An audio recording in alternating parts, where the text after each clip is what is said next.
What's going on, you guys? So this is a little short video of helping my boy Shorty out with the finishing project. I helped him build the 357 that's under this hood. He had to go get a couple gallons of gas. We're gonna be trying to break in this motor. It is a 350 board over, right? It's a 357 AFR heads, and we got a new flat tappet cam in there. So we're gonna try to break it in right now, nice and cold. And I hope you guys enjoy the video.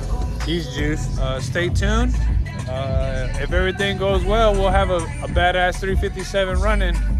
Nonetheless, let's get to it.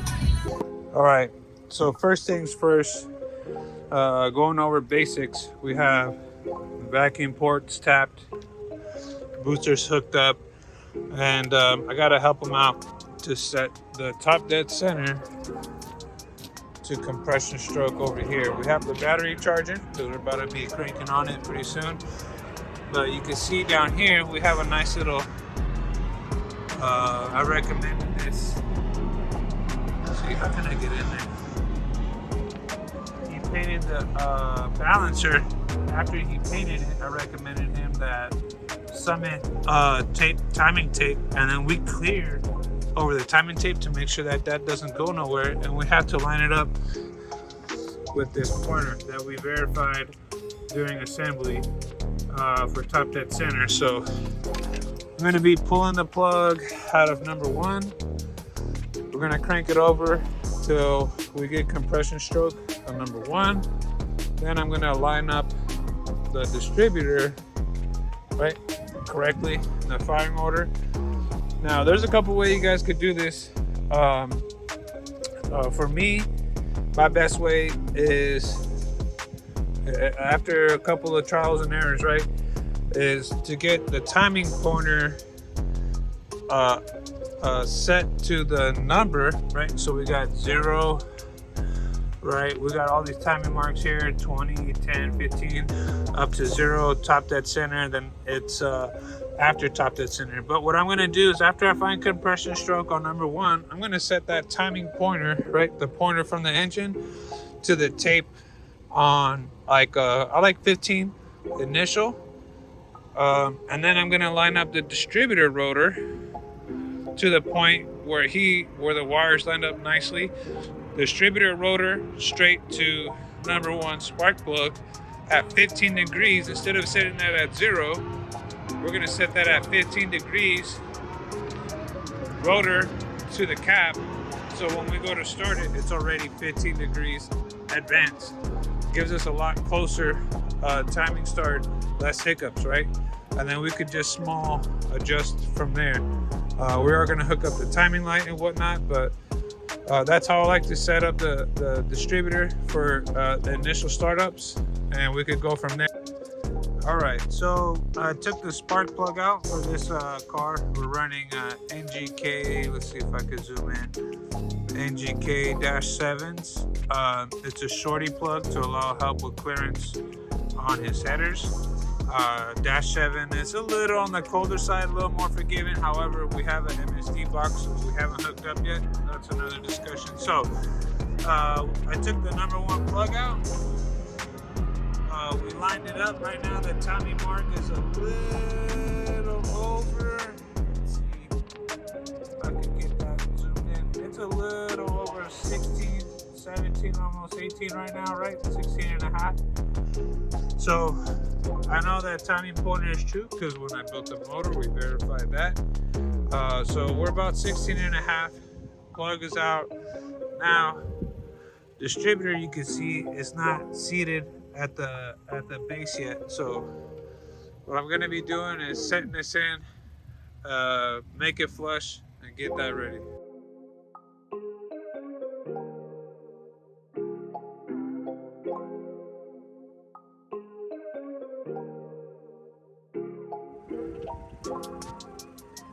So I'm just verifying. I'll bring you guys in for a closer look. This guy marked each terminal, right? Now that mark, I recommended to him, I learned that. You put the mark down from the center of that terminal, right? And he marked the middle of that. Now when we go to line that up with the base, I know that that white mark is the center of that terminal. So putting that right there is going to give us a good understanding. Now number one, we're going to line this up. The white lines up with the white, locks in, and that's our number one position. Now I really like how that lines up right there. It gives us plenty of room for our power wire, which is hiding right here, and it allows us to advance more than enough and also retard it without getting in the way of anything. So I'm not going to be changing the point of this rotor. I would have if I didn't like the alignment of it, but look, right, rotor lined up with that white mark, plenty of room to turn the distributor either way. Again, we did take out the vacuum. I'm not a fan of that. It's all mechanical, more I mean, not necessarily performance aspect, but that's another video. So I'm gonna continue with this. Let's get back to it.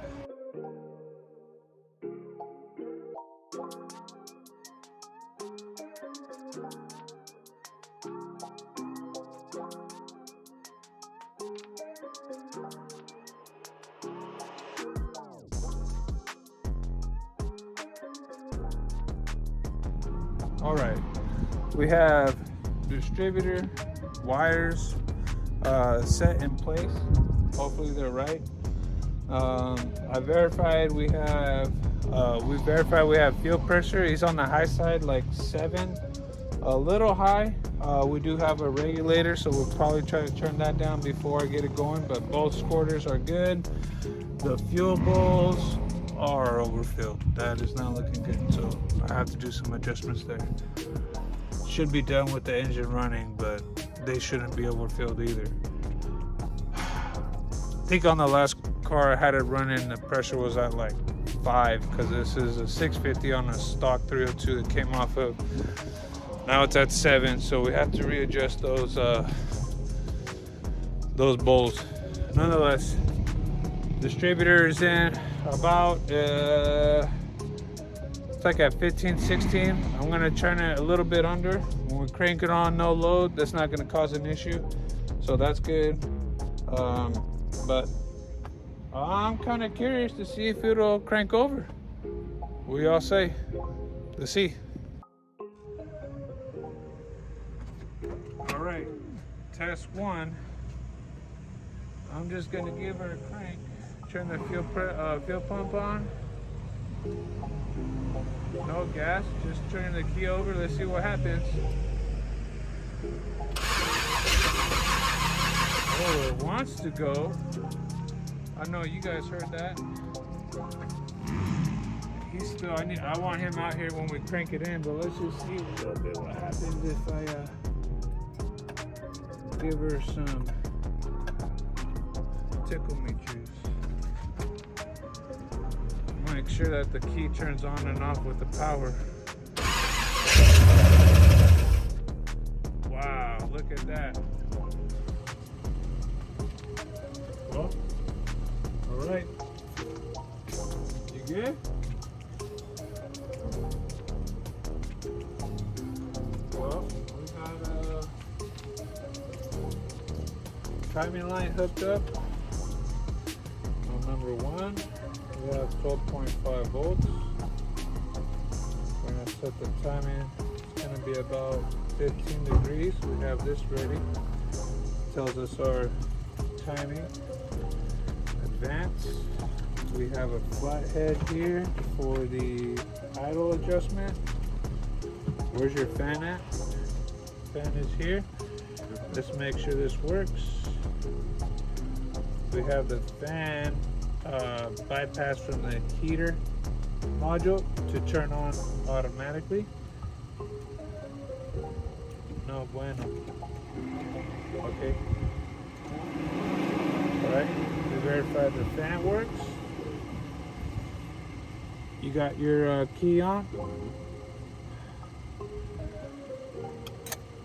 choke is on, but this isn't adjusting, so well, let's give it a couple of shots. 1, 2. Go ahead, shorty. Go ahead.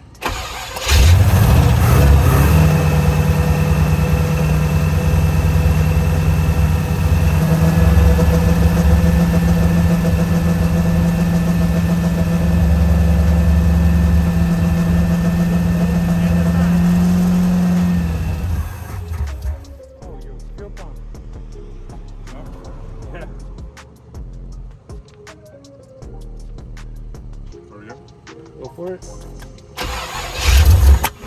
Ooh, you know what? That choke is getting stuck. Turn off the fuel pump.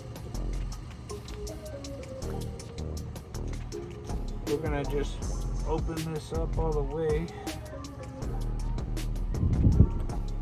Bypass this choke.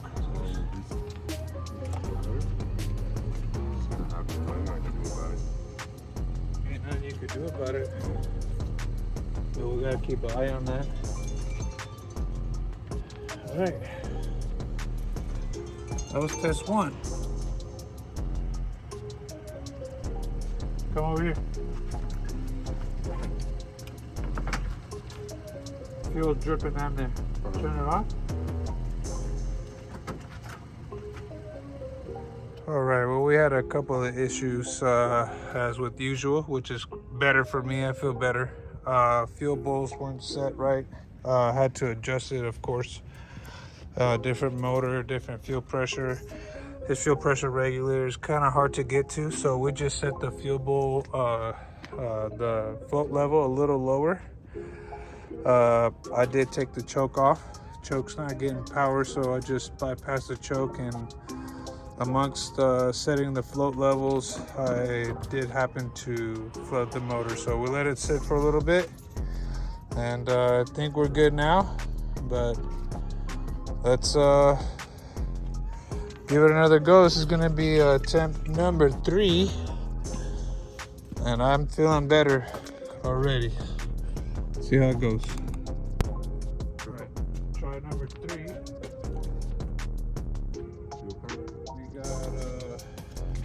You're gonna verify you have oil pressure, right?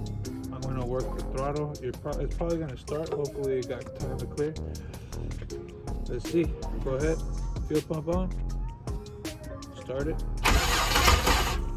Go ahead.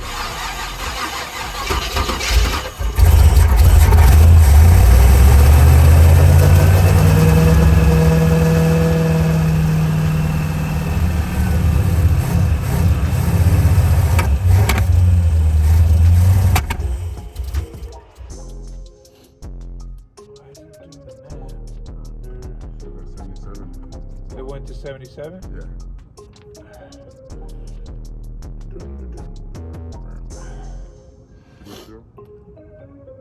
Try it again. It might be getting. Hold on. On? It's on, right? No. On? Start it. Try it.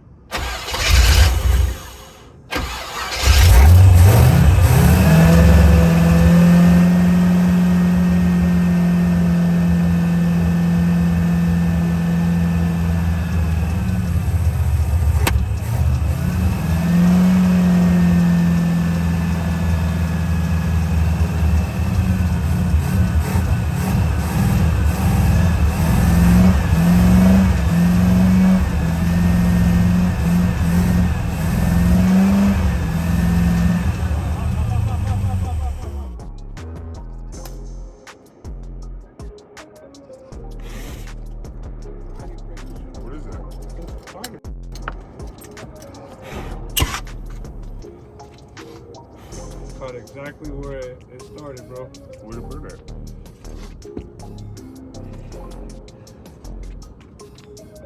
Right there on that plastic. It went back under and went under there. Oh, look, oil. No oil leak. Oil probably because of fan. Turn your fan on. What's going on, you guys? I thought I'd give you guys a little bit of an outro. of what happened that night. Man, what a crazy night. So, you know, I helped my boy out with the startup. Go set time in, you know, start adjusting the car. We verify everything. Now, I did notice that the header on the back of the passenger side tube was hitting that heater core, plastic housing, AC housing, whatever you call it. But it wasn't that much. I didn't think of it as a big deal. I thought of it as something to keep an eye on. Right? Little did I know. So I get there, we do all that. Now again, mind you, it's 10:30 at night. He lives right by the bay, which is like really humid. And so we go to start this thing up at night.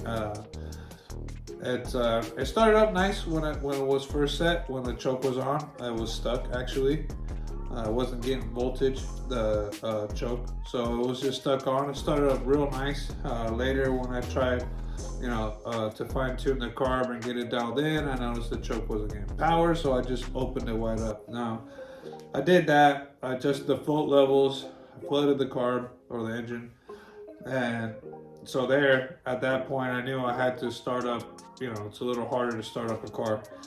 We got a flooded motor, a little on the big side of the carb, and then I'm just trying to crank this thing over to 2,500 right away, clear all that old fuel out. So that was the issue. It backfired. I had to turn it back on, and it ended up running well. And then, lo and behold, fire. That back header, chrome pipe, because of the AFR heads, they have a taller exhaust port. It raised the exhaust up, you know, about a ½ inch. So that header, and they're block huggers, right? All four go shorty block huggers. They all go to one. This was hitting that plastic, which I knew about. What I didn't know was there was a big oil leak, right? Especially right here in the middle of this valve cover. And it concentrated that oil from the primaries here, and it went down to that collector. So when that caught fire, what happened in the video was this caught fire, and it came all the way down to this section, and it just lit everything up in all the oil that was there. So tried to blow it out. Obviously that didn't work. I had to use the fire extinguisher. It was a brand new one, but thank God we had it, because that's a fiberglass core. That thing would have just, you know, lit up. So anyways, now good news is we identified the problems. He has a thicker cork gasket. He's doing that.